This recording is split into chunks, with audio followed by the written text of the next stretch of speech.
En 1985, notre grand ami Nicolas Cage ira jouer dans un tout petit film qui parle d'oiseaux et qui finira par remporter le Grand Prix du Festival de Cannes en 1985. Bienvenue dans Citizen Cage. Cop car! I couldn't think of a more horrible job if I wanted to. And you have to do it.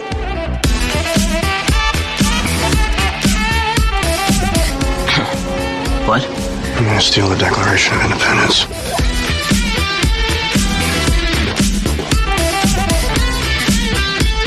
Put the bunny back in the box.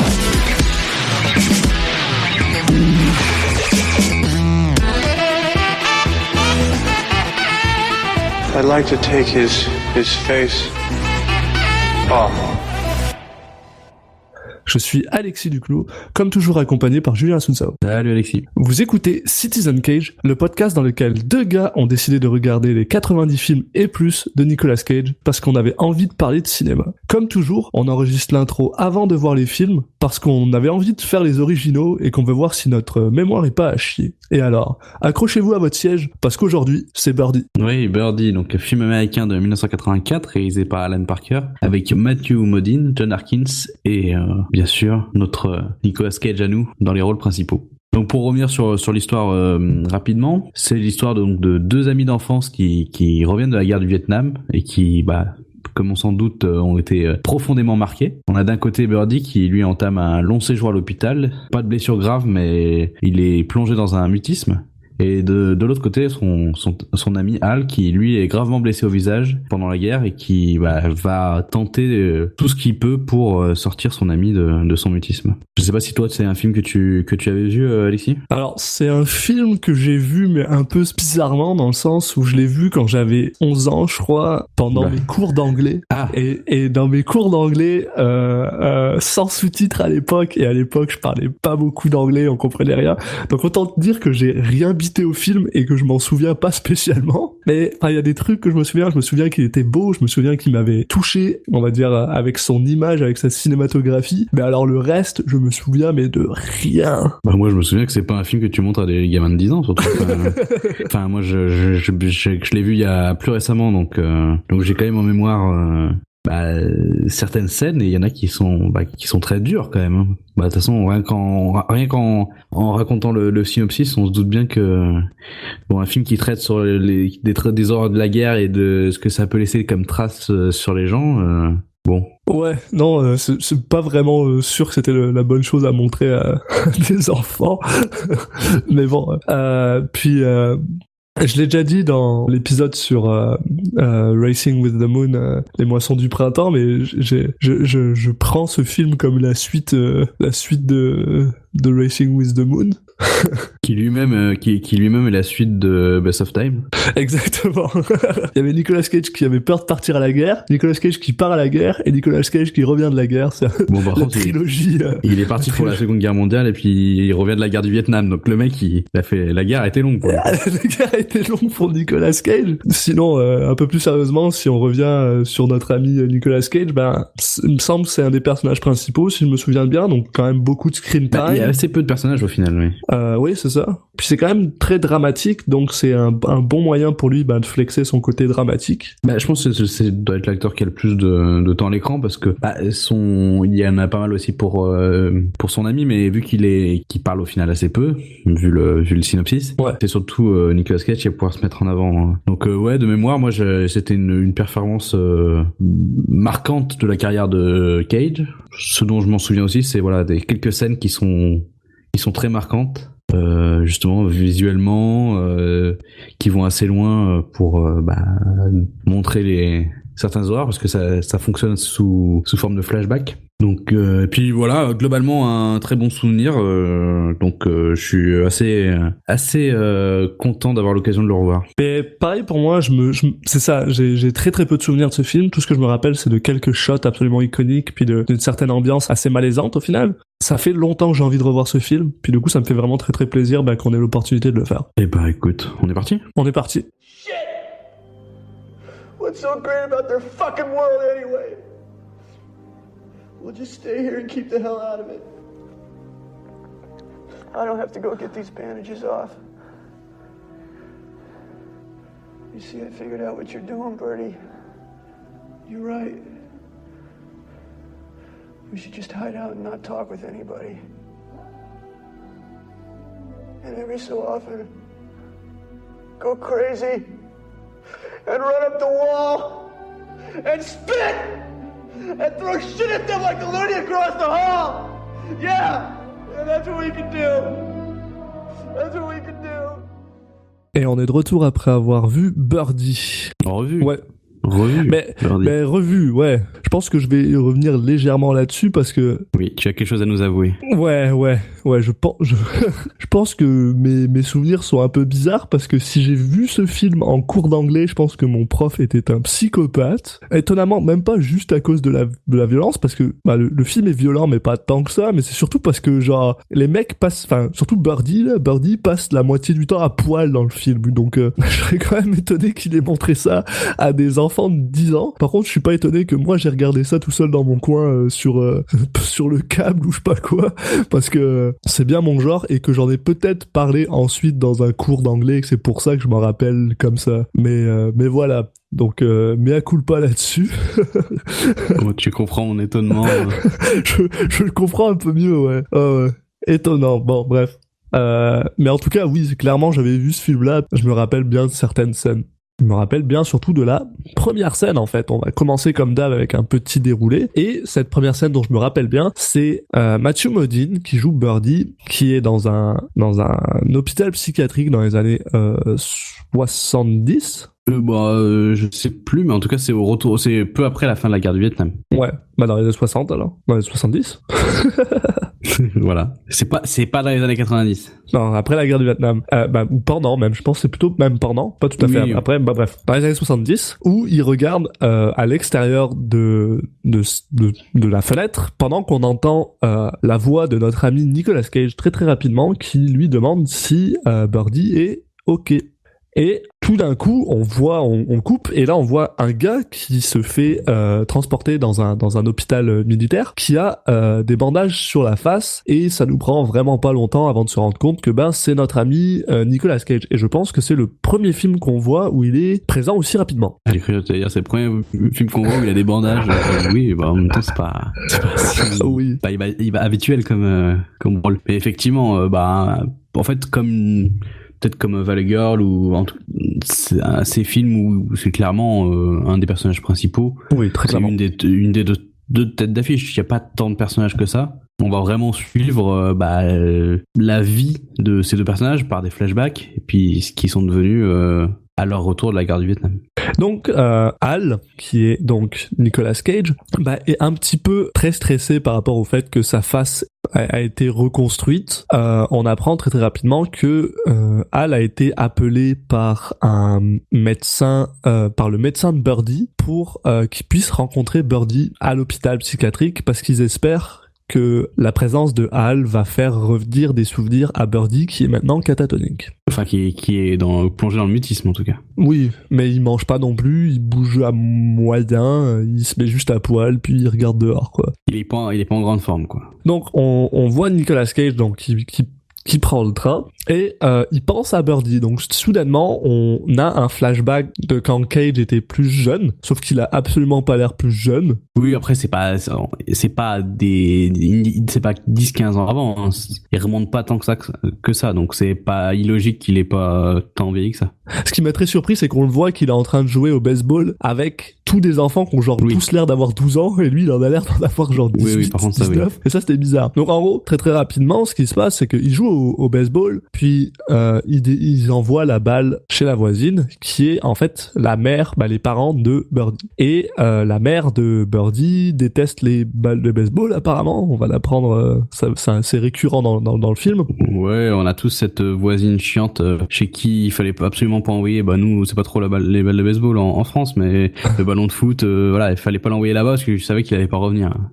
D'ailleurs, c'est un truc que j'ai jamais compris, pourquoi ces gens étaient comme ça. Mais bon, bref. Pourquoi vous aimez pas le fun, les vieux? Bref. Donc elle décide de garder la balle, et bien sûr Nicolas Cage est vraiment très très chiant, et il finit par observer Birdie, qui est un autre garçon de son âge, tout seul dans un arbre.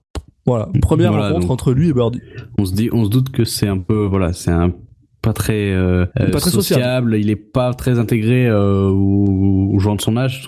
Il a pas forcément le même délire que d'aller jouer au baseball, peut-être plus renfermé sur lui-même. Et donc là, on a une petite coupure où le frère de Hal, qui s'appelle Mario, vient lui demander un petit peu plus tard, vient parler au gars bizarre, qui est donc Birdie, parce que il pense que Birdie lui a volé son couteau. Donc Nicolas Cage va parler avec Birdie et lui dit ouais, il va lui tenter une petite technique pour récupérer le couteau. Il lui dit tu peux me prêter ton couteau, j'ai une écharde, je crois que c'est ça qu'il lui dit. Et l'autre gentiment il lui file son couteau quoi. Bah, il se dit bon, c'est un peu bizarre c'est un peu inquiétant, mais il lui file quand même. Et là il lui dit voilà, est-ce que c'est bien ton couteau? Il demande ça à son frère, il lui dit oui. Et il y a une espèce de d'incompréhension où il l'accuse d'être un voleur, l'autre veut récupérer son couteau, il y a une espèce de petite de jeu du chat à la souris où il se court un peu après, on se rend compte que Birdie au final il s'en sort pas trop mal, il est assez c'est quand même agile. la classe, ouais.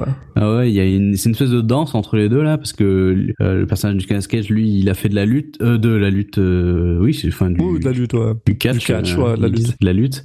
Donc les deux, c'est pour ça qu'il est d'autant plus étonné que l'autre puisse avoir du répondant. Donc à la fin de cette scène, Birdie explique que ce couteau, effectivement, il l'a récupéré il y a pas longtemps, mais lui, il l'a acheté en fait à la personne qui l'a volé au frère. C'est pas lui qui l'a directement volé. Apprenant ça, Hal lui rend le couteau en disant à son frère, on en rachètera un. Voilà, il est là sur le coup, il est assez magnanime. Hein. C'est ça, il est quand même assez magnanime avec Birdie. Et en repartant, il apprend que Birdie élève des pigeons. Il élève des pigeons pour en faire des pigeons voyageurs, parce qu'il aime ça. Et après une petite discussion avec son frère lui dit, écoute, moi je connais plein de gens à l'école qui aimeraient ça si jamais ils avaient des pigeons voyageurs pour pouvoir s'envoyer des messages. Donc finalement, Nicolas Cage décide... Qui serait prêt à payer. Qui serait prêt à payer pour ça. Donc Nicolas Cage, qui a l'air d'être le genre de personne qui aime bien l'argent. Ouais, puis il aime bien... Voilà, il voit une opportunité. Et qui a aussi l'air d'être honnêtement intéressé par Birdie, quoi. Il a quand même l'air d'être genre, ce gars a l'air bizarre, je vais aller voir ce qu'il fait. Il est pas dans l'insulte. Justement, il est respectueux quand il lui rend le couteau en disant lui il a payé, il voulait pas ça, c'est pas le genre qui va l'insulter en le traitant de taré, de mec bizarre. Non, au final ils vont devenir assez rapidement amis en fait. Vraiment très rapidement d'ailleurs. Oui, il y a un petit montage. Juste après, voilà, on les voit, ils montent, donc ils sont à Philadelphia, donc ils montent en dessous du métro pour récupérer des pigeons qui sont sur les barres en métal. En dessous des métros, là. C'est la structure métallique. Les structures métalliques, voilà, ça c'est super dangereux. Ils sont là, donc on voit un petit montage de eux qui essayent d'attraper des pigeons. Tout d'un coup, c'est des meilleurs potes du monde. Ils sont en train de faire du vélo. Ils construisent une cabane dans les arbres pour mettre les pigeons dedans. On sait pas vraiment pourquoi ils deviennent des aussi bons potes si rapidement, mais ça a l'air d'être le cas. Donc ils arrivent à entraîner des pigeons, ils sont refaits. En fait, mon pote. Il y a un peu, il y aura le cas avec autre chose plus tard. On sent que ils vivent une aventure ensemble en fait, où ils se mettent ils se lancent dans un projet avec un objectif, et du coup ils se mettent à fond là-dessus, et Cage, même si la finalité peut paraître bizarre, ou en tout cas où Birdie a lui des raisons bizarres, lui ce qui l'intéresse c'est un peu de suivre un projet et de voir jusqu'où ils peuvent aller avec ça, quoi. S'amuser avec son pote, puis aussi de voir s'ils sont capables justement de se faire de l'argent avec ça, de vendre des trucs, et puis juste d'aller jusqu'au bout du truc. Et à un moment, Cage revient dans cette cabane qu'ils ont construite, et il croise son pote Birdie qui est dans un costume qu'il a fabriqué lui-même, avec une tenue de pigeon, avec des plumes de pigeon, et qui dit à Nicolas Cage qu'il est en train d'en faire un pour lui. Et là, Cage commence à trouver ça un petit peu weird, et il commence à dire ouais, mais jamais je porterai cette merde. Paf, on coupe. Ils sont en train de courir les deux dans leur costume de pigeon dans une espèce d'usine, je pense à une raffinerie probablement. Ouais, il y a un peu une carrière, un peu une raffinerie. Ouais, voilà. Ouais. Pour continuer à attraper des pigeons. Et ils montent sur le toit. D'ailleurs, ils montent vraiment très très haut. Oui, je pense qu'ils se sont fait un brainstorming. Alors, quel est l'endroit le plus dangereux possible où il y a des pigeons? Et c'était là, quoi. Ouais, parce que j'espère qu'il y a d'autres endroits où tu peux trouver des pigeons, je pense. Et je sais pas où. En tout cas, les pigeons, ils sont toujours dans les endroits les plus dangereux du monde, alors qu'en vrai, tu vas dans n'importe quel parc, tu jettes des miettes de pain par terre et puis c'est bon. Hein. Mais bon. Parce qu'en plus, Birdie, il y va à fond, là, parce que Ah oui. ok, il monte sur, non seulement il monte au point le plus haut possible, et ils sont contents, parce qu'ils sont genre, on peut voir les étoiles, faudrait revenir voir les étoiles. Cage est genre, quelles étoiles, y a pas d'étoiles. Et là, Birdie décide de se pencher sur le rebord, et là, on parle, il y a probablement une chute d'un bon, genre, 10 mètres de haut, là. 10-15 mètres même. Et il se penche au rebord, et il dit à Cage, attrape-moi les jambes, parce que je vais attraper le pigeon. Donc il attrape un pigeon, il le passe à Cage, ce qui est super dangereux parce que Cage a genre juste une seule main pour mettre le pigeon dans un sac pendant qu'il est en train de tenir l'autre. Bien sûr, ce qui doit arriver arrivera. Birdie se pète la gueule et rigole comme un con parce qu'il trouve que genre Cage prend ça trop au sérieux. Bah en fait oui, enfin à ce moment-là il est suspendu au-dessus du vide, accroché au bord du toit, et t'as Cage qui lui dit je vais chercher les secours, enfin il est un peu paniqué, et puis l'autre ça a pas l'air drôle de le préoccuper, il est d'une lucidité incroyable, il se dit attends je vais faire une technique là, je vais aller sauter sur le tas de terre qui est là-bas, comme si un tas de terre ça c'était mou. c'est pas du sable là. On n'est pas en train de parler du sable, on n'est pas en train de parler de quelque chose. C'est pas du sable, c'est pas de l'eau, c'est pas voilà, c'est juste des cailloux. Mais bon, après tu me diras, c'est pas des cailloux non plus, c'est de la terre, mais c'est de la terre meuble là. C'est tassé, c'est pas. Bon, il avait pas forcément beaucoup mieux à faire, mais en tout cas il fait un joli plongeon saut acrobatique retourné triple axel avec un ralenti où on le voit voler pendant que genre Nicolas Cage est en train de courir pour essayer de le rattraper avant qu'il tombe. Bien sûr il y arrive pas, et l'autre tombe sur son dos complètement genre complètement détruit. Cage le prend dans ses bras, puis on voit genre que il y a du sang dans la bouche de Birdie, il va vraiment pas bien. Et là il y a la police qui arrive.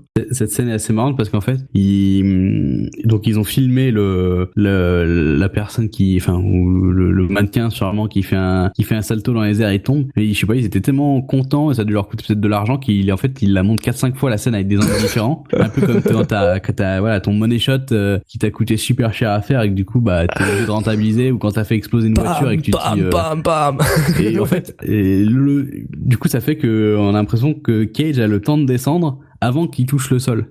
Mais pas du tout. Alors que parce que ça marche pas comme ça, qu'il la tombe vie. pendant 5 minutes, alors qu'en fait ça prend 20 secondes puis qu'il est détruit. S'il avait couru un peu plus vite, il aurait pu le rattraper.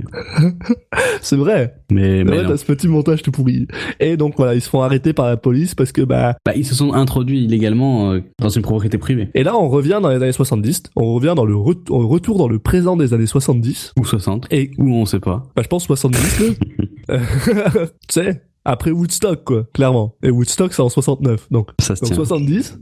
Cage est venu voir donc Birdie à l'hôpital, il arrive enfin à l'hôpital, et là le médecin de Birdie, qui est donc un psychiatre, qui est aussi un major dans l'armée, qui est un major de l'armée américaine. Voilà, c'est un hôpital de l'armée. Demande à Cage s'il trouve que Birdie a l'air normal. À ce quoi il lui dit non. Le mec est genre il est accroupi par terre, il regarde dans le vide, il dit rien. Non, il ressemble pas à son pote quoi. Ouais, il lui dit c'est vous le médecin, non, enfin, c'est jamais rassurant quand t'as le médecin qui te fait venir et qui te demande d'établir un diagnostic. Et donc voilà, il finit par discuter un peu avec le médecin dans son bureau, il lui montre des photos de Birdie et lui demande s'il était déjà bizarre avant la guerre. Alors, et c'est là qu'on apprend plus ou moins que Cage et Birdie s'étaient pas vus depuis quand même un bout de temps. Donc ils sont probablement pas vus pendant la guerre. Oui. Et je pense que Cage pensait que Birdie était mort parce que il y avait eu cette histoire comme quoi on apprendra plus tard. Mais donc il est quand même super heureux de revoir son pote. Et là on a Cage qui dit son premier mensonge parce qu'il lui dit que non, Birdie était pas du tout bizarre avant la guerre, que genre ils étaient juste des jeunes à Philadelphia et que à Philadelphie faut être un peu taré quoi pour survivre. Donc genre porter des costumes de pigeons quoi. Là aussi on apprend un petit peu plus parce que ça reste un médecin, un psychiatre de l'armée. Donc bien sûr Nicolas Cage fait partie de l'armée. Il lui demande un petit peu plus lui comment est-ce qu'il se sent, parce que voilà, Nicolas Cage a une mâchoire en métal, que en gros s'il se prend un coup de poing il peut mourir. Oui, lui aussi a vécu un traumatisme. Donc voilà, il lui demande si voilà. Et finalement, le médecin demande à Cage d'aller voir Birdie dans sa cellule, et donc Cage se retrouve face à face avec son ancien ami, et Cage lui, il est pas tout à fait sûr de ce qui se passe. Il pense que son son pote est en train de faker tout ça pour pas retourner à la guerre. Je sais pas s'il y pense vraiment, mais en tout cas, il dit un peu ça pour se rassurer. On dit, ça serait quand même la chose la plus facile à inverser, surtout. Il se dit, si le mec a juste fait semblant, voilà, il a juste à s'arrêter et puis c'est bon, tout va bien. Mais j'ai l'impression que c'est plutôt dans ce sens-là et où il se dit, allez, s'il te plaît, dis-moi que c'est juste que t'es en train de feinter, que t'es en feinté la maladie et que tu voulais juste quitter le Vietnam. Mais ça a pas l'air d'être le cas. Puis très clairement, Nicolas Cage est vraiment pas à l'aise avec genre l'hôpital psychiatrique, le fait qu'il y ait pas de bruit, que ce soit silencieux. Il essaye de faire repartir la mémoire de Birdie en lui racontant des histoires, surtout par rapport au fait que la mère de Birdie volait toutes les balles de baseball qu'elle pouvait dès qu'elle pouvait et que en plusieurs années ils ont jamais réussi à les retrouver malgré le fait qu'ils les cherchaient.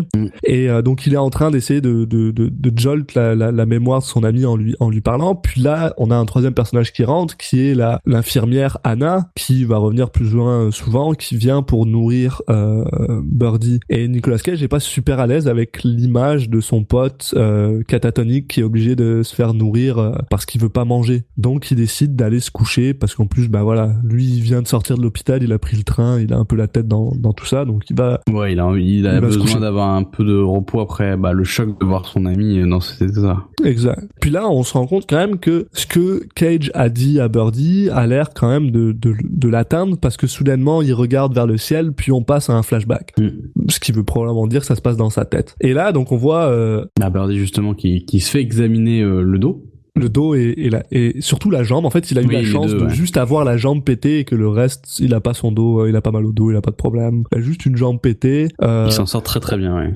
Ouais, il s'en sort très très bien. Cage est en demi-costume de pigeon assis à côté d'une femme, puis il lui parle de ses inquiétudes parce qu'il a peur que s'il s'est blessé le dos, c'est blablabla, ça va le faire chier toute sa vie. Il y a la mère en parallèle, il y a la mère de Birdie qui décide de détruire leur pigeonnier parce que elle se dit, voilà, c'est à cause de ça qu'il prend des risques. Elle a envie de couper court à leur délire autour des pigeons pour qu'ils arrêtent de faire un peu n'importe quoi juste pour en récupérer. Donc elle décide de tout détruire, de brûler pour lui faire oublier un peu ce délire, même si ça sera compliqué, ça dépasse l'envie de juste se faire un business avec des pigeons voyageurs. On a également Hal, une fois que Birdie est sorti, décide de lui annoncer que les pigeons eux sont morts. Ouais. Enfin, il y en a une partie qui ont été empoisonnés par la mer, l'autre partie qui, imagine, a été attrapée par le boucher du coin qui en a profité pour qui apparemment mange du pigeon, ouais. Oui, voilà. Donc, tout ce qui traîne, de toute façon, il prend. Donc Birdie lui décide d'un peu de nier l'évidence en disant mais non, ils ont vu qu'il y avait le boucher, donc ils ont fait demi-tour et ils vont très bien. Tu sens que il était très attaché aux oiseaux et que ça lui fait vraiment du mal d'imaginer qu'ils puissent avoir tous été attrapés par le boucher. Donc on se rend compte que Birdie, son obsession pour les oiseaux est pas juste liée au fait qu'il veut entraîner des pigeons à être des pigeons voyageurs, qu'il y a autre chose derrière. Il aime vraiment les oiseaux. Il commence d'ailleurs à parler beaucoup d'oiseaux. D'oiseaux et puis de voler en général. D'ailleurs, on revient un petit peu... Alors, il va se passer souvent ça dans ce film. C'est-à-dire que va y avoir un flashback sur un truc, on va revenir à Birdie qui est en général à poil sur son lit en train de regarder dehors, puis on va avoir un autre flashback sur un autre truc. Puis là, on a un autre flashback sur Birdie qui a construit une cage en dessous de son lit parce qu'il a un bunk bed. Superposé, oui. Voilà, un lit superposé, mais il n'y a pas de lit en bas. Donc il a construit une immense cage, puis il dort une fois de plus à poil dans sa cage. Et là, un autre flashback où Nicolas Cage dit à Birdie, à Matthew Modine, que laisse tomber les pigeons, laisse tomber tout ça, viens m'aider à réparer une vieille Ford qui a la casse. Voilà, c'est leur nouvelle aventure. Et même s'il y a pas de pigeons ou d'oiseaux qui sont concernés, en fait, comment il s'appelle, Birdie va être à fond là-dedans. Donc ils sont vraiment dans une logique de on fait des aventures. Ouais, c'est ça, voilà. d'avoir un projet ensemble, et c'est ça qui tient un peu leur amitié. Donc ils finissent par acheter cette voiture à la casse, non sans quelques problèmes, parce que Cage a pas tout à fait l'argent, mais Birdie lui en passe. Ils finissent par acheter la voiture et ils la poussent jusqu'à devant la maison de Cage, où on fait la connaissance de son père qui lui dit tu utilises pas mes outils et si jamais t'as besoin d'enregistrer cette voiture, comme t'es trop jeune, je vais l'enregistrer pour toi. Donc là on suppose qu'ils doivent avoir à peu près 16 ans, quelque chose comme ça. C'est à peu près le seul moment où on se rend compte c'est quoi leur âge. Et donc ils commencent à réparer la bagnole devant le trottoir. Ils réussissent à la réparer. Ouais. Finalement ils réussissent à la faire démarrer et ils jouent un petit peu. J'ai trouvé cette scène vraiment très touchante, très très amusante, où c'est juste deux potes, ils ont fait démarrer la voiture, ils sont toujours en parking finalement, ils bougent pas avec la voiture, mais ils font genre on est sur l'autoroute, mon dieu on est poursuivi par la police, Birdie qui cabotine, qui passe derrière, qui fait genre oula c'était proche et tout, et on voit ces deux bons potes dans une soirée un peu chaude, et voilà, et là soudainement Birdie dit à Nicolas Cage qu'il est jamais allé à l'océan, donc il décide de partir à Atlantic City, d'y remédier tout de suite. Voilà, ils partent à Atlantic City avec la voiture qu'ils ont pas le droit de conduire parce qu'ils sont trop jeunes, et Birdie est tout content d'être dans l'eau parce que c'est la première fois, il essaye de se noyer. C'est clairement ce qu'il fait. Hein. Il essaie de tenir sa respiration le plus longtemps possible sous l'eau. J'ai marqué un truc qui m'a vraiment très très fait rire, c'est Nicolas Cage qui compte, qui fait genre One Mississippi, two Mississippi, puis à un moment il commence à s'inquiéter, il fait genre It's a 15 Mississippi, Birdie, puis il est juste vraiment très stressé. Ouais, et puis il compte quand même déjà un peu à l'arrache. Hein. Et on apprend que Nicolas Cage sait pas nager. Et parce qu'il le dit, voilà, c'est juste pas nager. Ouais, je pensais que ça servirait. De gens à cette époque aussi.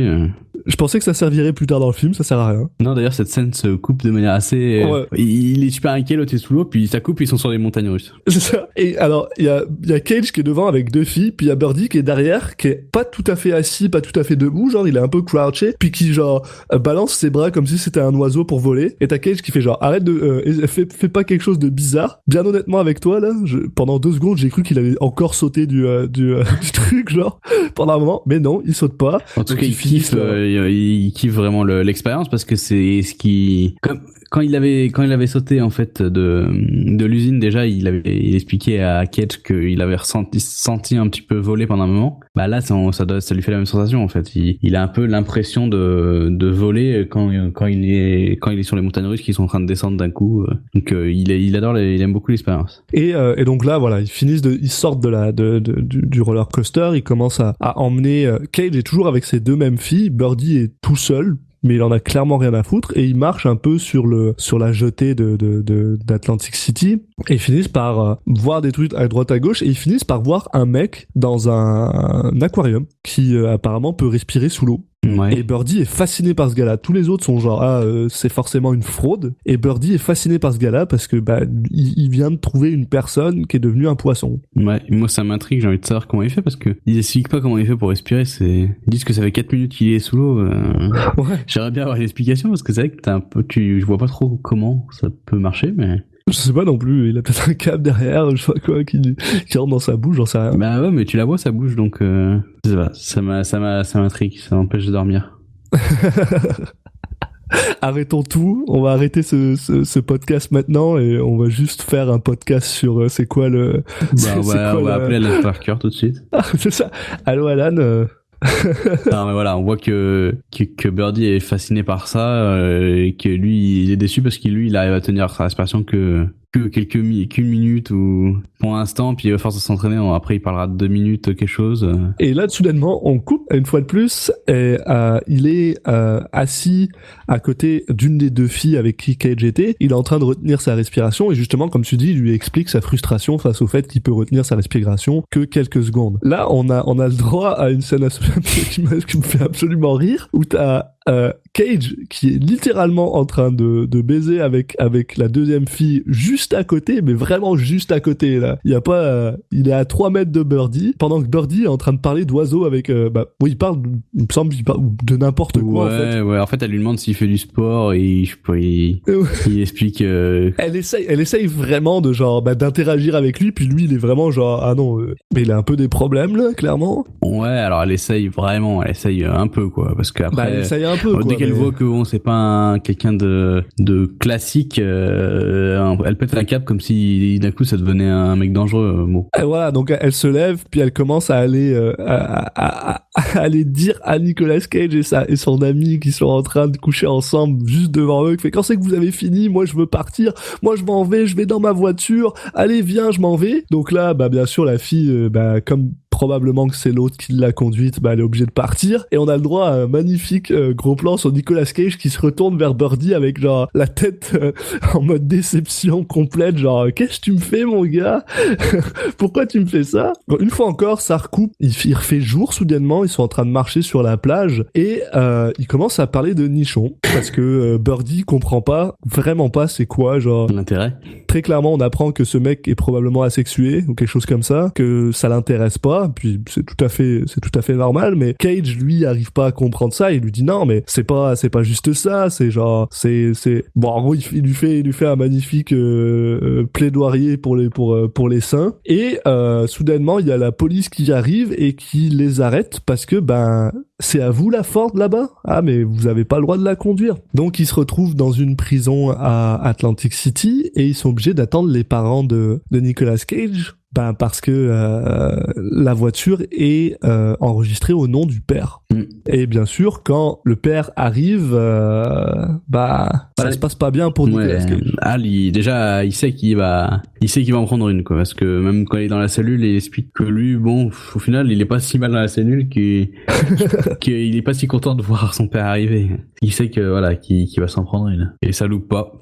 D'ailleurs, petite scène qui m'a fait rire où il marche pour retourner jusqu'à la voiture qu'ils ont volée finalement, parce qu'ils ont volé la voiture qui est techniquement pas à eux, même si c'est la leur. Et au moment où il ouvre la porte pour laisser rentrer Al, il lui met une claque dans la face et on voit Nicolas Cage qui monte derrière à côté de Birdie et puis qui commence à chialer. Et c'est une scène qui m'a fait rire pendant que le père essaye de démarrer la voiture et qui galère. Oui, il galère et puis t'as Birdie qui sort une phrase complètement improbable à ce moment-là où tout le monde est un peu dégoûté de la vie et lui, il leur demande s'il pense à ce que pensent les oiseaux des fois. Enfin, alors qu'il y a un gros silence.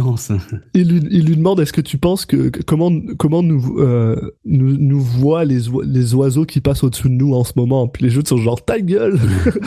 Donc voilà, puis là on revient dans les années 70. On revient au présent, ouais. Ouais, on revient au présent et Cage hurle un peu sur Birdie, il commence à être un peu frustré parce que il lui parle pas, il lui dit écoute, est-ce que ça va encore être un moment où je me parle tout seul, voilà. Et là il lui dit ah ça y est finalement t'es devenu un oiseau pour de vrai, t'es juste comme ça et puis tu fais plus rien. Et c'est pour ça qu'il se pose de cette manière. Puis voilà, et c'est tout. Et là on repasse dans un flashback. Oui, on a Birdie qui rend visite à une femme qui a l'air passionnée d'oiseaux. On sait pas trop exactement ce que c'est cet endroit, mais en fait, elle a une sorte de volière où il y a plein d'oiseaux qui sont en liberté, et puis elle a un monsieur qui est sourd, qui aime bien passer du temps ici, une autre personne. Qui souffle dans un oiseau, ouais. Oui. J'ai pas compris ce qu'il faisait, mais bon. Je sais pas, je sais pas si au début je croyais qu'il essayait de le réanimer, enfin bon, je sais pas. Ouais, moi aussi. Bon, en gros, voilà, d'autres gens qui sont passionnés d'oiseaux, et là ils tombent amoureux entre guillemets d'un canari qui est un peu à la base on a l'impression qu'il est venu pour chercher un oiseau qui puisse se reproduire, mais finalement il voit cet oiseau un peu foufou qui vole dans tous les sens, qui a l'air habituellement farouche mais qui se pose quand même sur sa main, donc comme s'il l'avait un petit peu déjà adopté, donc il décide de repartir avec celui-là. Et là encore une fois un autre flashback, une autre coupure, puis on apprend Nicolas Cage est en train d'aider Birdie avec une espèce de contraption bizarre avec des ailes et à le porter, et là il lui dit ouais mon père il a revendu la voiture, je te donnerai l'argent, sois pas fâché. Mais Birdie est vraiment fâché parce que pour le principe c'était sa voiture, c'était pas à lui de la vendre. Plus que sa voiture, c'était leur voiture, c'était leur voiture à eux. Ça c'est aussi un symbole de leur amitié, donc c'est un peu ça qui les fait chier. Et donc, Birdie décide vraiment d'aller parler au père de Nicolas Cage, et lui met gueule dessus complet. Birdie gueule sur le père à Cage en disant c'était pas à vous de vendre la voiture, à qui vous l'avez vendue, blablabla. Finalement, on apprend que le gars à qui il l'a vendu, c'est peut-être un petit peu un gars de la mafia et qu'il faut pas trop aller le faire chier. Donc, la seule chose qu'ils finissent réellement à faire c'est récupérer l'argent qu'ils ont utilisé pour vendre la voiture finalement. Et Birdie est genre c'est pas assez, tu peux tout garder. Il dit à Cage, garde tout, moi je m'en fous, c'était la voiture que je voulais. Et c'est là où il y a Hal, donc Nicolas Cage, qui fait une remarque, c'est qu'en fait lui il a jamais eu le courage de s'opposer comme ça à son père, et au final Birdie, quand on voit que même si c'est quelqu'un qui est un peu réservé et tout, quand il veut quelque chose, il hésite pas quand il y a quelque chose qui lui tient à cœur, il hésite pas à monter le ton et à vraiment prendre les choses en main. Et donc là on revient une fois de plus au présent où justement Hal dit ça à Birdie, et là il a un énorme épisode post-traumatique quand il essaye de sortir de la cage de la cellule de Birdie, parce que il aime pas être enfermé. T'as fait un beau lapsus,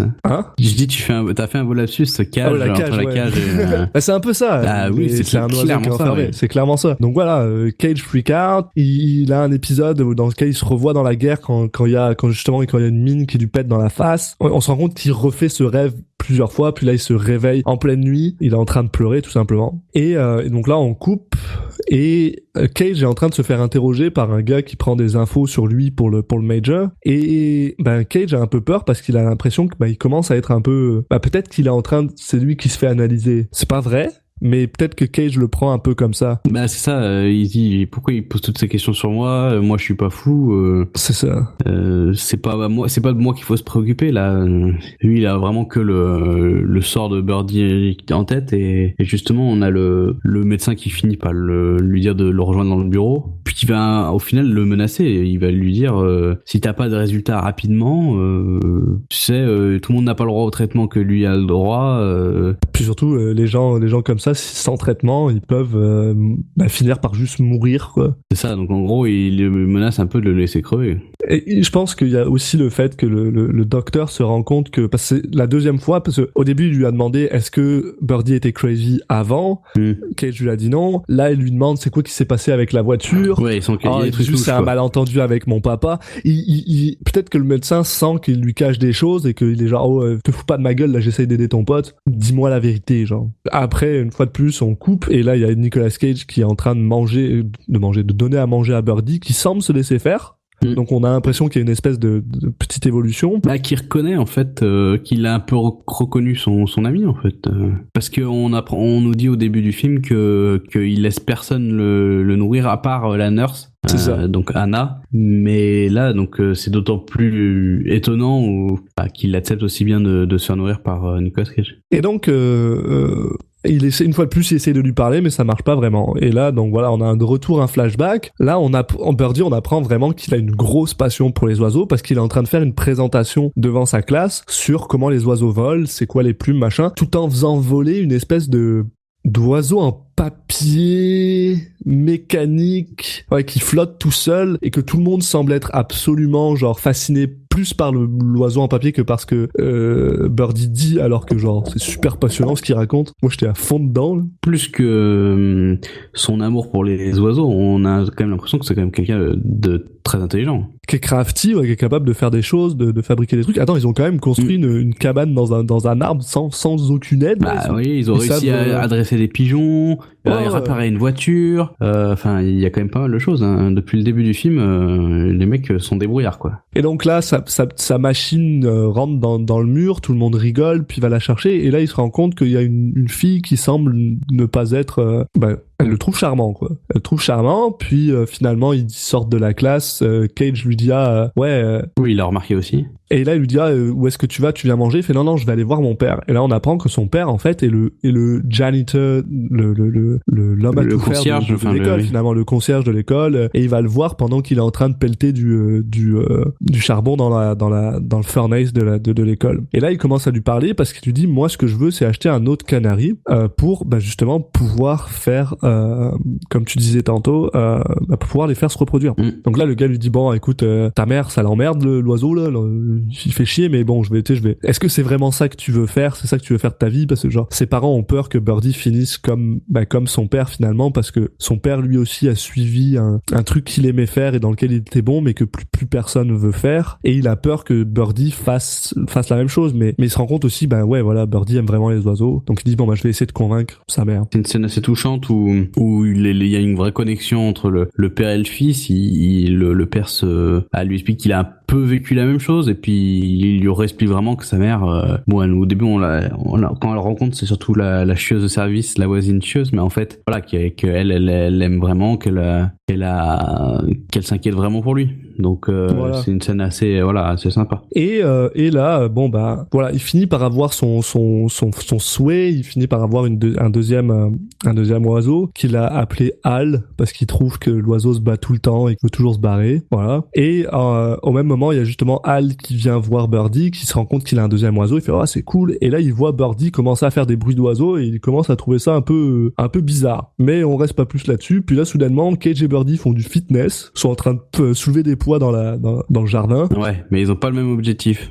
Ouais, voilà. Cage, c'est vraiment pour avoir des muscles. Et d'ailleurs, il est fucking ripped. Là, il est vraiment musclé. Et Birdie, lui, ce qu'il veut, c'est juste se muscler le dos pour pouvoir voler plus rapidement avec l'espèce de contraption que j'avais parlé tantôt, qui sont en fait des ailes en papier qui va se servir pour essayer de voler. Et d'ailleurs, ça coupe. Et là, ils sont dans une espèce de décharge à ciel ouvert, on va dire. Décharge publique à ciel ouvert, où Birdie a ses ailes sur son dos, monte sur monte sur le vélo. Ils ont fait une petite plateforme sur le vélo sur lequel ils peuvent s'installer pour pouvoir prendre de la vitesse et ensuite s'élancer en profitant de la butte de la butte qui redescend pour pouvoir s'élancer dans le vide et voler normalement jusqu'à un matelas qu'ils ont déposé un peu plus loin. Et ça marche pas. Ça marche 2 secondes, quoi. En fait, ça marche pas, mais ça marche pas si mal que ça. Franchement, c'est pendant un moment, ils volent de manière assez linéaire. Il plane en fait. Il plane et il finit par atterrir dans une espèce d'un étang, ouais. Mais c'est pas si mal quand même pour un gamin qui a fait ça dans son coin. En tout cas, ça peut lui donner envie de continuer en se disant qu'il est pas si loin, quoi. Ce qui est pas forcément une bonne idée, mais en tout cas. Et finalement, on revient au présent. Et là, Cage, je pense qu'il a fait un petit peu d'avance avec Birdie parce qu'il a l'air d'avoir réussi à le faire sourire. Je sais plus exactement à propos de quoi. En fait, il fait une blague en lui disant c'est marrant qu'à chaque fois que tu sois dans un mauvais état, moi je sois malade. Et tu le vois que ça le fait sourire. Donc, lui, il est persuadé que c'est parce qu'il a réagi à sa blague et que du coup, il est en train d'aller de mieux en mieux. Mais donc il en parle avec le médecin et le médecin lui dit non, c'est peut-être juste, ça peut être n'importe quoi, c'est peut-être juste une réaction involontaire, c'est peut-être juste, ça veut pas dire qu'il se rappelle de toi. Et là il commence à dire finalement je pense que Cage sert à rien en fait, tu ferais mieux de rentrer chez toi. Et là Cage sort un peu une autre carte de sa main en lui disant écoutez, il y a un gros souvenir que lui et moi on a, c'est un running gag entre lui et moi, c'est avec des balles de baseball. Comme sa mère arrêtait pas de nous voler des balles de baseball, elle doit avoir 40 balles de baseball et on les a jamais trouvées. Peut-être que si vous faites en sorte que sa mère nous envoie les balles de baseball, on va pouvoir l'atteindre et le faire réagir. Donc là, le médecin lui fait ok, ça vaut le coup d'essayer. T'as le droit de rester ici jusqu'à ce que je récupère les balles de baseball de sa mère. Et là, on voit un petit peu Cage qui s'en va et il va dans une espèce de salle de basket où il y a un mec en fauteuil roulant qui fait du basket et Cage essaye de faire du sport et on voit qu'il y a vraiment une grosse différence entre quand il faisait du sport au début où il était vraiment très très actif et là maintenant après qu'il soit fait déchirer la face au Vietnam où il arrive à peine à soulever un truc et il galère. Ouais, et puis c'est une scène qui sert à remettre un petit peu le doigt sur le thème des mutilés de guerre. D'ailleurs, quand il rentre, il y a une magnifique affiche avec marqué vous êtes de retour de la guerre, vous êtes des héros, les États-Unis vous remercient. Il y a aussi une voix off de Nicolas Cage où on sent sa frustration parce qu'il était convaincu qu'il allait être un héros, parce que tu sais, genre tous les gens qui sont partis pendant la Seconde Guerre mondiale sont revenus, c'était des héros, mais eux ils sont partis dans une guerre qui est genre toute pourrie là. J'ai trouvé que c'était un des moments les plus intéressants du film, c'est que la guerre du Vietnam, c'est une guerre qui a été très décriée par l'opinion publique pendant la guerre. Sur la fin, du coup, ça fait que les gens qui y sont allés n'ont justement pas eu ce statut de héros, alors que c'était pas de leur faute, quoi. Enfin, eux, ils se sont allés à la guerre. Ils font pas partie des gens qui ont décidé. Ils avaient pas toutes les clés. Le fait que l'opinion était contre cette guerre ne veut pas dire que les gens qui y sont allés étaient des mauvaises personnes. Et du coup, ils ont eu à la fois le mauvais côté de vivre l'horreur de la guerre, pas mal d'être mutilé, de revenir pas entier quoi, pour ceux qui revenaient déjà. Et en même temps, le deuxième effet qui se coule entre guillemets, c'est que même en revenant après avoir vécu l'horreur, ils pouvaient même pas se permettre d'être bien accueillis. Même ils devaient faire face à une opinion qui était contre eux quand ils revenaient. Donc c'est peut-être c'est peut-être une des pires guerres à ce niveau-là pour mentalement revenir du front. Après on peut dire que c'est un peu la même chose pour les guerres récentes, mais qui à chaque fois sont un petit peu contre l'opinion publique, enfin en tout cas une partie de l'opinion publique. Donc mais c'est la première qui est un peu dans ce cas-là. Et d'ailleurs dans le film on a justement cette question qui revient souvent, qui est souvent posée par le médecin en question, où il arrête pas de demander est-ce que l'armée américaine t'a bien traité, et il arrête pas à plus ou moins esquiver la réponse en disant oui, je trouve qu'elle m'a pas maltraité, mais en même temps t'es genre... On voit qu'il a pas confiance spécialement au major, donc il se dit si je lui dis non, je sais pas si c'est une bonne idée, donc il y a un peu ça aussi. C'est ça, peut-être que je vais pas avoir ma pension, genre. Mais enfin bref, donc voilà, en fait on revient dans un flashback où Cage et Birdie enlèvent des chiens pour faire de l'argent, parce que voilà, ils veulent une nouvelle aventure, ils veulent se faire de l'argent, et ils sont avec un gars qui, lui, son job, c'est de ramasser les chiens errants. Et il dit que ça donne un service à la ville. Et là, on a deux petites scénettes coup sur coup où ils essayent de ramasser des chiens à droite à gauche sous fond de musique Baila Baila La Bamba. Qui arrive deux fois, et donc ils essayent d'attraper des pauvres chiens. D'ailleurs c'est la scène avec les chiens genre tu vois tellement que les chiens ils sont juste refaits d'être là, et t'as juste des bruits genre de chiens méchants qui grognent, et tu vois la tête du chien, elle est juste tout content, tout heureux, t'es genre ok. Cette scène elle est très très drôle parce qu'il y a le mec justement qui dit il y a un tout petit chien qui a l'air trop gentil au milieu, et il dit c'est leur leader, je vais voir l'occuper, et il n'arrive pas et tout. Enfin c'est une scène qui est volontairement humoristique, hein, mais oui, très clairement. C'est vrai que ça casse un peu le ton, mais c'est sympa. Ça permet de pas toujours être que dans la noirceur. En général, les flashbacks sont souvent, pas tous, mais sont souvent, c'est un peu on se rappelle des temps où où on était heureux, où on n'avait pas de préoccupation sur qu'est-ce que je vais faire de ma vie maintenant. Puis c'est surtout bien accueilli après justement le monologue très lourd sur la guerre du Vietnam juste avant, donc c'est quand même pas mal. Et donc voilà, ils arrêtent ces chiens et ils commencent à partir pour les emmener quelque part, on sait pas encore. Puis là, il y a un gars qui est genre, vous avez mon chien dans votre truc, commence à essayer de ramer le camion avec sa voiture, il rentre dedans, il fait, qu'est-ce que tu veux, qu'est-ce que tu fais, grand malade, arrête de nous rentrer dedans. Puis le gars il fait, vous avez mon chien derrière, machin. Et t'as Birdie qui fait, mais si a son chien derrière, faut lui rendre. Rends-lui quoi. Et l'autre fait genre, non, je vais pas faire ça, je suis juste arrivé, gros connard. Et le truc où ils sont juste arrivés, c'est quoi? C'est un abattoir pour faire de la viande. Donc en fait le mec vend des chiens errants à ces gars-là qui tuent des chevaux et qui tuent n'importe quoi pour faire de la bouffe. T'as même de la bouffe pour chiens en fait, ce qu'il explique. De la bouffe pour tout, Donc c'est-à-dire que ça les dégoûte quoi de savoir encore plus que ils peuvent faire de la bouffe pour chiens, donc les chiens vont manger eux-mêmes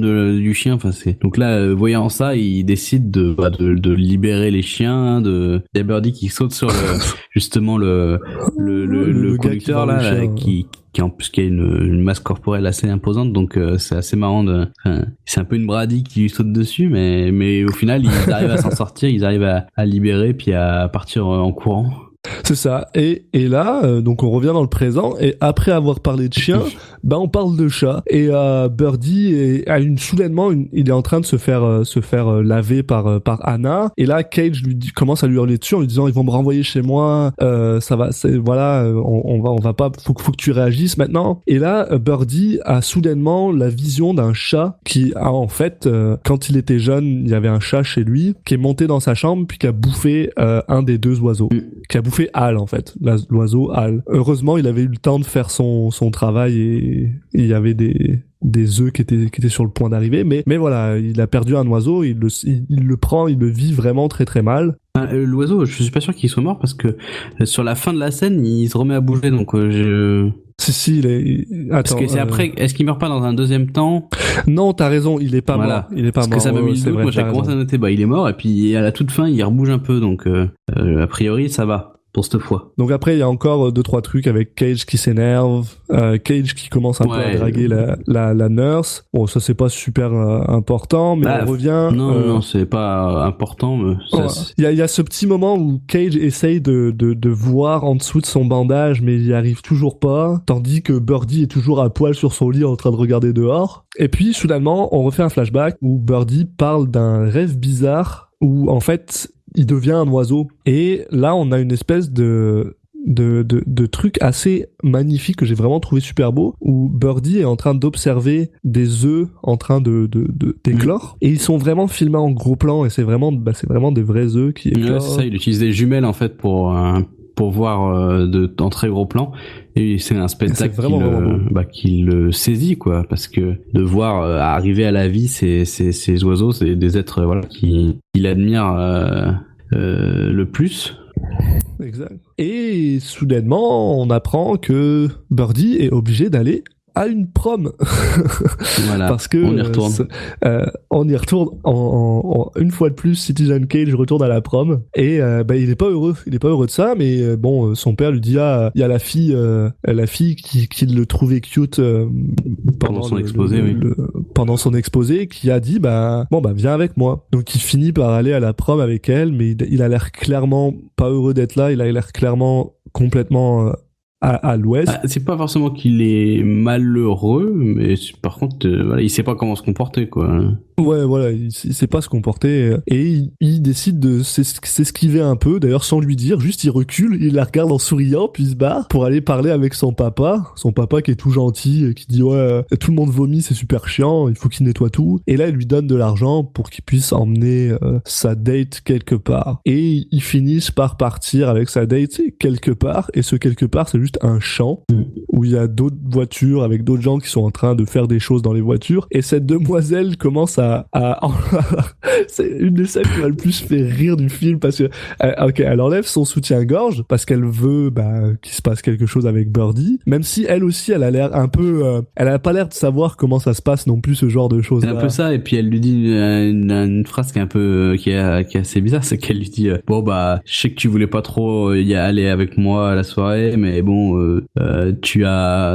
t'as quand même été gentil de venir et d'être gentil avec moi, donc maintenant je te laisse avoir ce que tu veux. Sauf que lui il veut pas ça.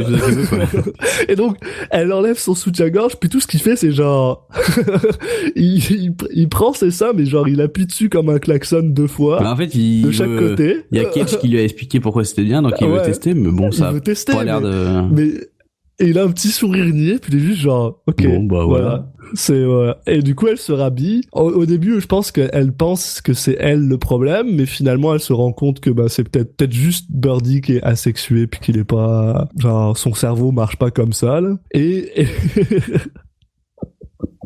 cette scène me fait absolument rire parce qu'elle est filmée de manière tellement genre c'est tellement doux, c'est vraiment un moment super doux. Ouais, c'est un plan fixe avec qui fait un peu la part belle au silence et au moment gênant, donc.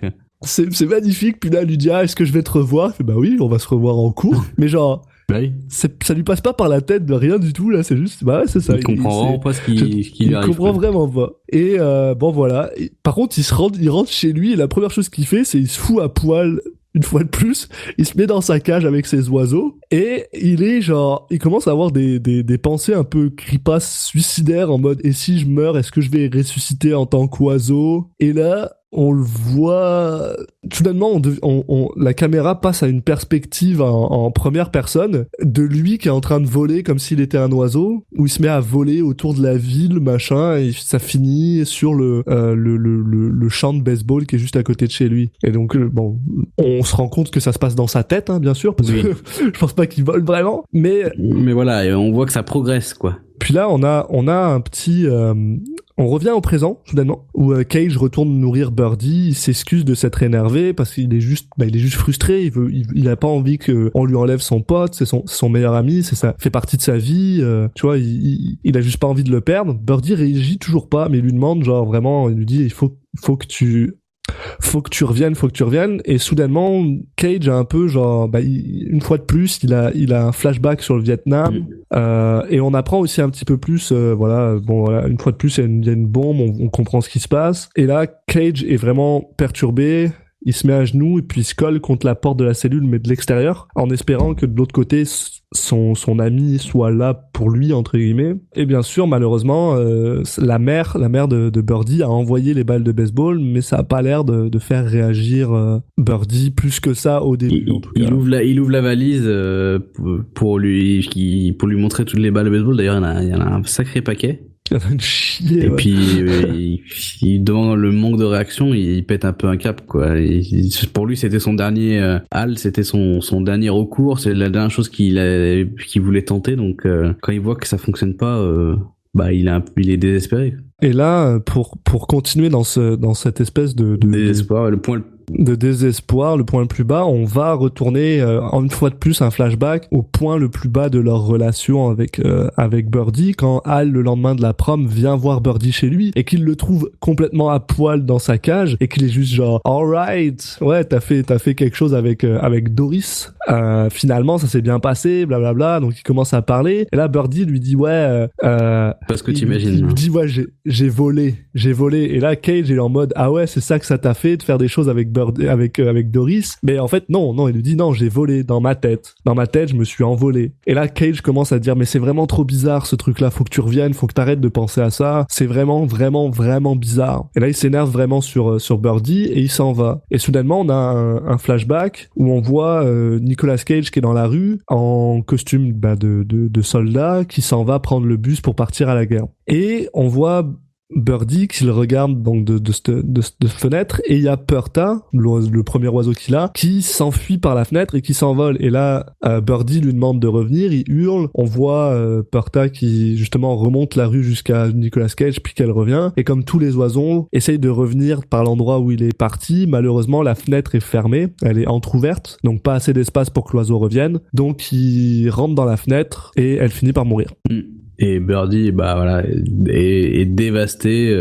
Non seulement il est dévasté, et c'est assez drôle parce que, c'est assez drôle. Non, c'est pas drôle, mais c'est vraiment bien monté de la manière, c'est-à-dire que là, il est dans le point le plus bas de son enfance, et on coupe justement sur un flashback de Birdie au Vietnam, dans le point le plus bas de sa vie tout court, où il est juste déjà mal en point dans un hélico, où il est déjà plein de sang et il est en train de hurler comme pas possible, et cet hélico finit par s'écraser et c'est lui le seul survivant. Donc il est recouvert de sang, il y a un hélico, il y a des cadavres autour de lui, mais c'est pas fini. C'est un véritable charnier fumant. C'est la horrible. Scène du film, je dirais. Enfin, c'est vraiment la scène qui est ultra marquante. Il est en train d'hurler, il est vraiment mal en point, et en plus à côté de ça, il y a un avion qui vient poser du napalm juste à côté de lui, donc ça pète vraiment juste à côté de lui, puis il hurle, et là on se rend compte de c'est quoi finalement le traumatisme qui l'a rendu dans cet état là. Et on a un magnifique plan que j'ai absolument adoré, un travelling où justement de dessus de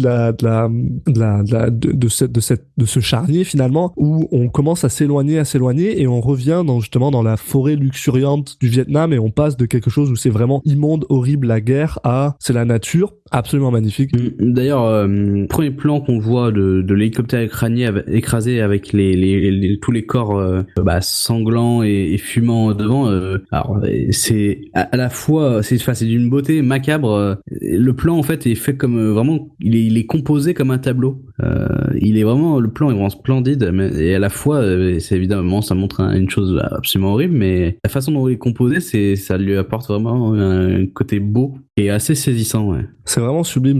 Personnellement, c'est vraiment un film sublime. Pour ça, là, il y a pas à chier. Et on revient dans le présent des années 70, et finalement, Birdie semble être choqué par quelque chose parce qu'on le voit pleurer. Il est dans les bras de Cage, et Cage lui dit qu'il le laissera pas partir. Il y a Anna qui les rejoint, mais ils sont juste dans les bras l'un de l'autre parce qu'elle lui dit qu'il faut que Cage s'en aille finalement, mais Cage dit non, il veut pas partir, il partira pas. Il commence à partir dans un monologue absolument formidable sur le fait que la guerre leur a pris le meilleur d'eux-mêmes, leur a pris genre toutes les choses qui les rendaient uniques. C'est absolument plein d'émotions, c'est magnifique, et soudainement, on a Birdie qui réagit pour la première fois et qui lui dit juste que t'es rempli de merde, mec. You're just full of shit. Phrase qu'il avait déjà dit un peu plus tôt dans le film. Il lui avait dit plus tôt quand il essayait de récupérer la voiture en allant parler à son père, parce que Cage avait peur d'aller parler à son père, et lui disait t'es juste full of shit, moi je vais aller lui parler, tu vois. Et Al est juste malade parce que genre bordel, il a parlé, c'est au même moment qu'il y a le médecin qui revient parce que pour lui dire dire à Hal qu'il faut qu'il s'en aille, mais là il lui dit Birdie vient de parler, vas-y parle, continue à parler, puis bien sûr soudainement il veut plus parler. Donc pour l'instant on se rend compte que la seule personne à qui il a parlé c'est Hal, parce qu'il y avait même pas Anna dans la salle finalement. Il s'est mis à parler au moment où Anna est sortie, il s'est arrêté de parler quand le médecin est rentré et il se remet après à parler quand le médecin ressort. Donc en fait on est un petit peu dans le doute, donc on sait pas trop si c'est, on sait pas vraiment s'il parle vraiment ou si c'est juste Hal qui a pété un câble et qui veut absolument se convaincre que son ami s'est remis à parler. On sait pas trop, donc finalement ils se rendent compte que il faut absolument qu'il fasse sortir Birdie de cet endroit en fait. Donc il commence à s'enfuir, il s'enfuit complètement, il tabasse un pauvre orderly qui passe là pour accompagner Hal à l'extérieur, puis il commence à grimper des escaliers pour aller justement sur le toit. Et là on a le droit à c'est je crois que c'est la meilleure fin de tous les temps, mais c'est incroyable parce qu'on a Birdie dès qu'il est sur le toit, il commence à marcher sur le rebord du toit, et alors que Hal est en train de fermer la porte et de la bloquer, Birdie saute. Ouais, là c'est le moment de tension, c'est un moment de tension hyper fort, il y a Hal qui crie le nom de Birdie, qui est en train de hurler, puis même moi là, enfin personnellement je sais pas toi, mais moi là j'étais juste genre putain qu'est-ce qu'il fait le con, grand malade, il fout. Et en fait il y a Hal qui court sur le rebord, puis il se rend compte que Birdie a juste sauté sur un toit qui est un petit peu plus bas, et ça se finit comme ça avec Birdie qui se retourne vers Hal qui fait genre quoi, et ça coupe. Et surtout qu'en plus la manière dont il saute, il prend de l'élan et saute d'une façon, c'est pas comme ça que tu fais quand tu veux juste aller dans le toit qui est un peu plus bas, donc je me rappelais pas du tout de cette fin. Il y a pas mal de scènes que je me rappelais, mais alors cette fin je me rappelais pas du tout. Je me rappelais de l'image de Birdie qui saute. Je me rappelais plus de la fin, j'ai encore eu un choc. Mais et voilà, tout ça pour dire, c'était Birdie. Ouais, spécial cette fin. Je sais pas trop quoi en penser. Elle est vraiment très bizarre justement parce que en fait je pense que j'adore ce genre de fin ouverte qui te laisse, c'est à toi de choisir. C'est toi qui choisis ce que tu veux. Il y a le côté fin ouverte, mais c'est surtout que c'est une rupture de ton totale quoi. Parce qu'en fait ça finit sur quelque chose d'humoristique. Ouais, mais il y a quand même 2-3 trucs humoristes. Mais oui, je suis tout à fait d'accord avec toi, c'est très spécial. C'est aussi pour ça que personnellement, mais ça c'est moi, j'ai plutôt tendance à croire que qui se passe à la fin, c'est dans la tête de Hal. Moi aussi, oui. Parce que voilà, c'est trop une bonne fin pour un truc aussi. En fait, une bonne fin, on n'en sait rien. On sait même pas s'ils finissent par s'évader ou quoi que ce soit. Mais voilà. Oui, c'est en fait la fin ne nous dit rien. Nous dit absolument sur rien. Ce qui peut arriver à ces deux personnages. Je sais pas forcément trop quoi en penser de la fin, hein, parce que le film, moi, j'adore. J'aime beaucoup ce film. Est exceptionnel. J'ai toujours été déjà personnellement, j'aime beaucoup Alan Parker. J'aime beaucoup le réalisateur de ce film, Alan Parker, qui est aussi qui est un gars qui a eu plusieurs Oscars pour des films comme Mississippi Burning, Midnight Express, de ce genre de choses. C'est un gars qui a quand même un œil qui est quand même bien. Puis ce film est beau, man. Ce film est beau. C'est assez drôle parce que tu vois, la fois dernière, on a parlé de Cotton Club, qui est un film qui finalement, dans sa structure, est pas forcément mieux parce que la structure de Birdie, c'est pareil. On passe de flashback à un autre truc, on revient, on repart, on revient, on repart. Mais au moins, il est déjà un peu plus concentré sur la guerre du Vietnam et sur ce gars qui est vraiment très bizarre. Oui, il sait ce qu'il veut dire. Il a pas tant de personnages que ça. Mais il y a aussi le fait que c'est onirique, ça passe de l'un à l'autre sans aucun mal. C'est fou, là, on passe de... Il y a souvent une logique de transition entre le flashback et le présent, quand même. Donc, ça permet d'avoir un fil aussi qui est pas totalement, même s'il y en a quelques-uns qui sont différents de ce qui se passe, mais de toute façon, vu que tu suis quand même deux personnages principalement, t'es jamais perdu. Il y a ça, mais le film est beau, il est bien pensé, la structure est incroyable, puis surtout ce qui est quand même fou, c'est que à la base ça vient d'un livre qui s'appelle Birdie, et le livre Birdie se passe complètement dans la tête de Birdie en fait. Donc c'est très onirique, c'est très machin, et Parker était pas super sûr de comment est-ce qu'il allait faire ça, donc il a décidé de juste faire un truc de flashback back and forth, mais quand même au final on a quand même cette impression que c'est des rêves, c'est des mémoires, tu vois, ils se rappellent de choses, et ils ont toujours l'air extrêmement joyeux dans la jeunesse, tu sais, c'est peut-être ça veut Oui, un peu romancé, oui, bien sûr. Voilà, il se rappelle de quelque chose, c'est peut-être pas tout à fait vrai, mais c'est comme ça qu'il s'en rappelle, on ressent l'expérience. D'ailleurs, le bouquin se passait pendant la Seconde Guerre mondiale, hein. C'est le film qui a décidé de transposer ça à la guerre du Vietnam, ce qui est un choix très intéressant.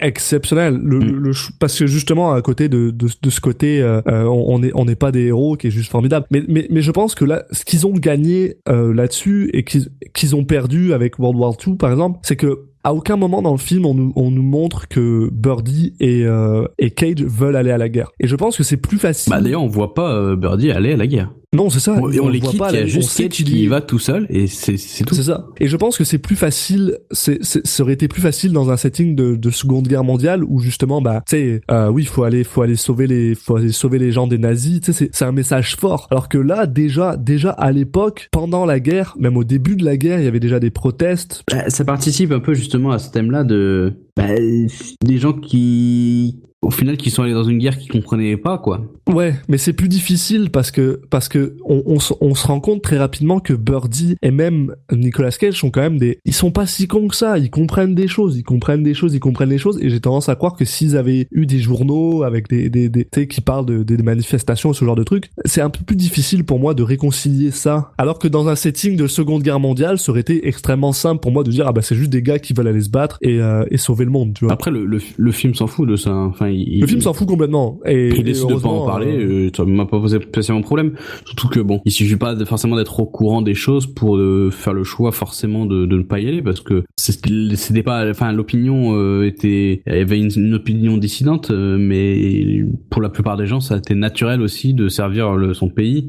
C'est pas que des gens idiots qui forcément se... Non, c'est pas ce que je dis. Oui, j'ai bien compris. Mais bon, ça me paraît pas... même en s'ayant attaché au personnage, en connaissance sur eux, il y a rien qui indique forcément que c'est bizarre qu'ils aient fait le choix de partir à la guerre. En tout cas, pour le cas de Cage, le personnage Birdie, on peut s'imaginer qu'il a suivi son ami, en fait, qu'il était plutôt dans cette logique-là. Pour Birdie, c'est vraiment très bizarre. Mais c'est pas du tout expliqué. En dehors du fait que, voilà, il voit son ami partir, il perd son oiseau. Est-ce que voilà, il a décidé peut-être juste d'y aller pour suivre son ami. On n'a pas de. Mais c'est sûr que il y est pas allé dans la logique a priori. Enfin, ça me paraît très bizarre qu'il soit allé dans la logique de servir son pays ou de faire la guerre contre tel peuple. Enfin, moi je me suis imaginé. En fait, du coup, vu que le film ne dit rien là-dessus, je me suis imaginé que voilà, il faisait ça pour aller rejoindre Hal. Moi, je me suis même demandé si Hal était pas parti justement parce que tu sais, il avait perdu son amitié et que c'était genre difficile de rester là et qu'il avait une porte de sortie pour aller justement ailleurs. Ouais, je sais pas trop parce que en fait le moment où il y a un peu cette amitié qui se casse, c'est le moment en fait il était déjà en train de dire au revoir avant de partir à la guerre. Ouais, c'est un peu bizarre. Donc je pense pas que ce soit forcément ça, mais c'est peut-être juste voilà, il y est allé de manière automatique sans forcément réfléchir à ce que ça impliquait derrière. C'est vrai qu'il faut reconnaître que c'est pas forcément super important dans le film en tant que tel, donc c'est pas grave. Et par contre là on va revenir un peu sur les deux acteurs, genre Modine et surtout Cage, parce qu'on parle de Cage, mais mon Dieu que genre waouh. Genre les deux sont excellents, ouais. Sont exceptionnels. Puis ce qui est assez drôle, c'est qu'il faut savoir que Matthew Modine à la base il avait auditionné pour le rôle de Hal, et c'est Parker qui a décidé de le caster en tant que Birdie parce qu'il trouvait que genre il était plus quiet, il avait cette espèce de côté introverti qui marchait bien. Et le mec genre apparemment était juste complètement je sais pas, t'imagines tu veux être casté comme le second rôle entre guillemets, même si c'est au final ils sont quand même assez bien équilibrés, puis tu finis par être genre le gars rôle titre, ça doit être fucking weird. Puis surtout, comment est-ce que tu travailles ce rôle-là qui est quand même fascinant. Puis pareil, genre Nicolas Cage, incroyable. Jusque-là, on l'a vu faire des films qui ont aucun rapport. Alors oui, il a souvent eu des films qui parlaient de guerre ou des films qui étaient dedans, mais ses performances n'étaient pas du tout comme ça. C'est clairement c'est incomparable. Je crois qu'il le dit d'ailleurs que lui il était complètement terrifié par ça parce qu'il avait jamais fait ça, et c'est fou parce qu'il faut qu'il aille dans des endroits émotionnellement qui sont quand même assez on en parlait un petit peu lors du dernier épisode où je disais que justement Cage il sortait pas forcément trop de sa zone de confort, il était un peu toujours dans le même type de rôle, le même type de personnage. Là cette fois il est clairement sorti, il est sorti à fond, et ça a bien marché. Là il y a pas il en fait pas trop, là il est vraiment dans le juste ton à chaque fois. Et moi, il y a un truc, bon, qui est pas forcément, pas lié à sa performance, mais je trouve qu'un des trucs qui m'a marqué et que je trouve extrêmement réussi dans ce film, c'est le fait de le voir se trimballer avec ce costume. Oui. Ça lui donne, on a l'impression qu'il fait 5 mètres de haut. Ça lui donne une silhouette totalement fantastique, en fait. On a l'impression que c'est qu'il se traîne sa carcasse, il est avec les bandages plus le long manteau, le choix du costume, je trouve c'est une des grandes réussites. En plus, il va vraiment le garder tout du long dans le présent. Ça lui donne un look et une silhouette absolument incroyable. C'est un des trucs absolument fascinants par rapport à ça. D'ailleurs, il faut savoir que pour le rôle dans le présent, il a perdu quand même 15 livres, c'est genre à peu près 7 kilos. Donc il a perdu tous ses muscles. Lors de ses muscles qu'il a dû galérer à récupérer, là. Il a perdu tous ses muscles et il s'est fait enlever ses dents. Oui. Il l'a fait lui-même. Vraiment, genre. Il a enlevé 2 de ses dents. Il l'a fait lui-même sur le tournage. Parce qu'il voulait avoir l'impression d'être, genre, s'être pris une bombe dans la face. Le commitment derrière tout ça, c'est absolument fascinant. Et là, je pense sincèrement que si on doit le noter, parce que c'est ça qu'on fait ici, on essaye de noter les films par rapport à Nicolas Cage. Déjà, juste noter le film exceptionnel, allez voir ce film. Mais juste Cage, je lui mets un 9 sans hésiter, là. Pour moi, c'est toujours pas top Cage, là. On n'est pas à top Cage, mais on est genre dans un truc où il s'est donné à fond, où il a essayé, où il est juste, ça lui arrive de surjouer parfois, ça lui arrive de repartir dans ces espèces de cabotinage, mais il y a pas un seul moment où tu peux pas le comprendre. On comprend d'où ça vient quand il est en mode PTSD, ça revient, c'est malade. Quand il est jeune, il est innocent, il est d'une justesse formidable, puis moi je lui donne un 9 sans souci, là. Ouais, bah je vais pas dévier de ton avis là-dessus. C'est voilà une performance maîtrisée, très très maîtrisée, et oui, c'est pas une performance à la Cage on peut l'imaginer. Il a juste parfaitement incarné le personnage sans en faire trop, dans les accès ou dans les moments justement où le personnage perd un peu pied ou pète un peu un cap parce que les choses avancent pas, même là il le fait, mais il le fait pas forcément à la Cage, quoi.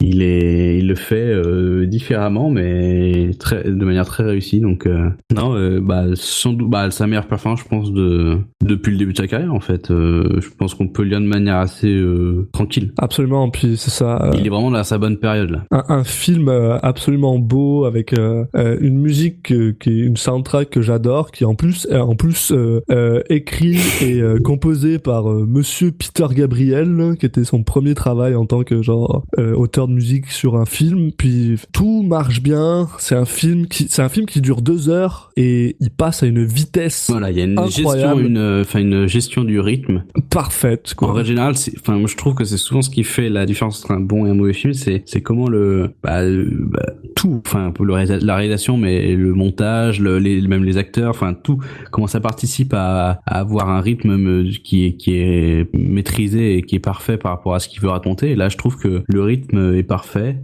C'est pas un film, c'est un film qui reste lent, mais en fait, quand les moments sont longs, il coupe toujours avant que ça soit trop. Il y a jamais un moment où tu dis ah ouais non là c'était trop, quoi. Non, il sait toujours comment couper, et il coupe pas trop tôt non plus. Le montage est solide, puis voilà.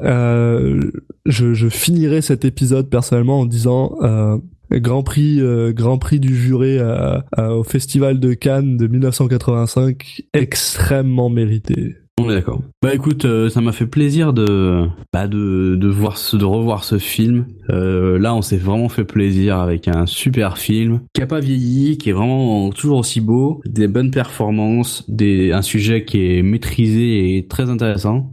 Donc, écoute, on en redemande, hein, on veut bien ça à chaque fois. Malheureusement, je suis pas sûr que ça va être. Il faut en profiter tant qu'on est dans la bonne période de Cage. Je pense aussi. J'espère que vous qui nous avez écoutés, vous avez aussi pris du plaisir, à revoir ce film, si vous en avez profité pour revoir ce film, et puis à nous écouter en parler. Écoutez, il reste plus qu'à vous dire que vous pouvez nous trouver sur Twitter, à l'adresse @CitizenCagePod. Vous pouvez nous retrouver sur iTunes, sur toutes vos applications préférées de podcast, hein. Il suffit de chercher Citizen Cage ou cliquer sur le lien RSS que vous trouverez sur notre page Twitter. Et puis pour le prochain épisode, on va voir ce que ça va nous donner comme émotion. On va voir si on est au même niveau ou pas. Ça sera donc The Boy in Blue de Charles Jarreau. Donc voilà, à la prochaine les gens. À la prochaine, et n'oubliez pas, si vous êtes prof d'anglais, ne montrez pas Birdie à vos élèves. Salut à tous.